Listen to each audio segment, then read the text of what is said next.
Bom dia, meus amores. Sejam todos bem-vindos à nossa aula de língua portuguesa. A nossa aula hoje vai ser de leitura, não é isso?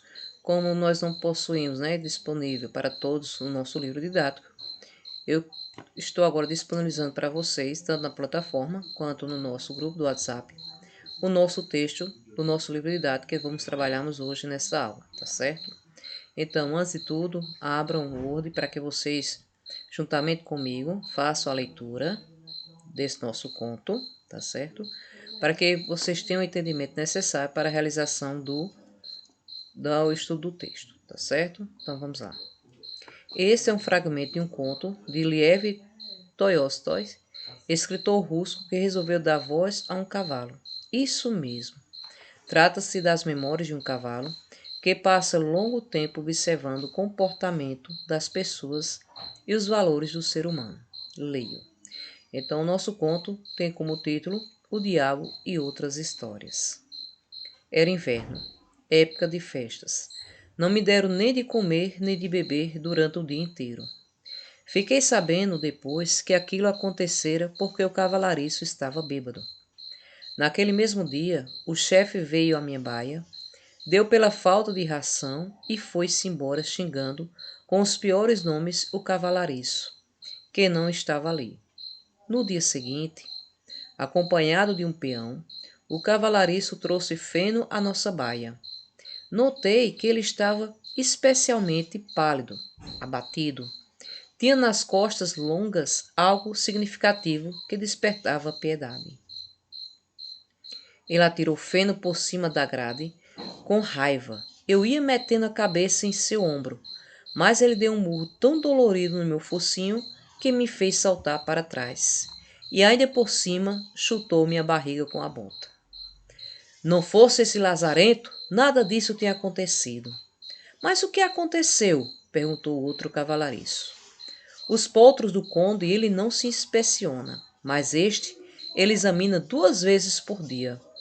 Será que deram o malhado mesmo para ele? Se deram ou venderam, só o diabo sabe. O certo é que você pode até matar de fome todos os cavalos do conde e nada acontece. Mas você se atreva a deixar o potro dele sem ração. Deita aí, diz ele, e tome chicotada. Ele mesmo contou as chicotadas que me deu, o bárbaro. O general não bate assim. Ele deixou as minhas costas em carne viva. Eu entendi bem o que eles disseram sobre os lanhões, mas naquela época era absolutamente obscuro para mim o significado das palavras meu potro, palavras através das quais eu percebia que as pessoas estabeleciam uma espécie de vínculo entre mim e o chefe dos estábulos. Não conseguia entender de jeito nenhum o que significava me chamar de propriedade de um homem. As palavras meu cavalo, referidas a mim, um cavalo vivo, pareciam-me tão estranhas quanto as palavras minha terra, meu ar, minha água. No entanto, essas palavras exerciam uma enorme influência sobre mim. Eu não parara de pensar nisso e só muito depois de ter as mais diversas relações com as pessoas, compreendi finalmente o sentido que atribuiu àquelas estranhas palavras. Era o seguinte: os homens não orientam suas vidas por atos, mas por palavras. Eles não gostam tanto das possibilidade de fazer ou não fazer alguma coisa, quanto da possibilidade de falar de diferentes objetos, utilizando-se de palavras que convencionam entre si. Dessas, as que mais consideram são meu e minha, que aplicam a várias coisas, seres e objetos, inclusive à terra, às pessoas e aos cavalos. Convencionaram entre si que, para cada coisa, apenas um deles diriam meu.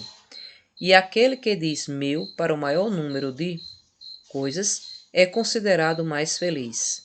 Segundo esse jogo, para que isso não sei, mas é assim. Antes eu ficava horas a fio procurando alguma vantagem imediata nisso, mas não dei com nada.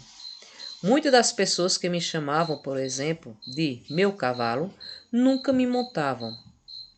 As que eu fazia eram outras, completamente diferentes. Também eram bem outras as que me alimentavam. As que cuidavam de mim, mais uma vez, não eram as mesmas que me chamavam meu cavalo, mas os cocheiros. Os, os tratadores, estranho de modo geral, mais tarde, depois que ampliei o círculo de minhas observações, convenci-me de que, não só em relação a nós, cavalos, o conceito de meu não tem nenhum outro fundamento senão o do instinto vil e animalesco dos homens, que eles chamam de sentimento ou direito de propriedade. O homem diz, minha casa, mas nunca mora nela. Preocupa-se apenas em construí-la e mantê-la. O comerciante diz, meu bazar de lãs, por exemplo, mas não tem roupa feita das melhores lãs que há no bazar. Existem pessoas que chamam a terra de minha, mas nunca viram nem andaram por ela. Existem outras que chamam de meus outros seres humanos, mas nenhuma vez sequer botaram os olhos sobre eles. E toda a sua relação com essas pessoas consiste em lhes causar mal. Existem homens que chamam de minhas as suas mulheres ou esposas.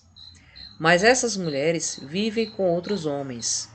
As pessoas não aspiram a fazer na vida o que consideram bom, mas o chamar de minhas o maior número de coisas.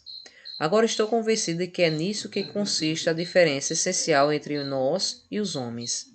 É por isso que, sem falar das outras vantagens que temos sobre eles, já podemos dizer sem vacilar que, na escada dos seres vivos, estamos acima das pessoas. A vida das pessoas, pelo menos daquelas com as quais convivi, traduz-se em palavras, a nossa em atos. E eis que foi o chefe dos estábulos que recebeu o direito de me chamar de meu cavalo. Por isso açoitou o cavalariço. Essa descoberta me deixou profundamente impressionado e levou-me a tornar o malhado, ensimesmado e sério que eu sou. Então, leio e releio quantas vezes vocês quiserem e precisarem para que tenha todo o entendimento para fazer a interpretação do texto. Tenham toda uma boa semana, fique com Deus e até a próxima aula, se assim Deus permitir.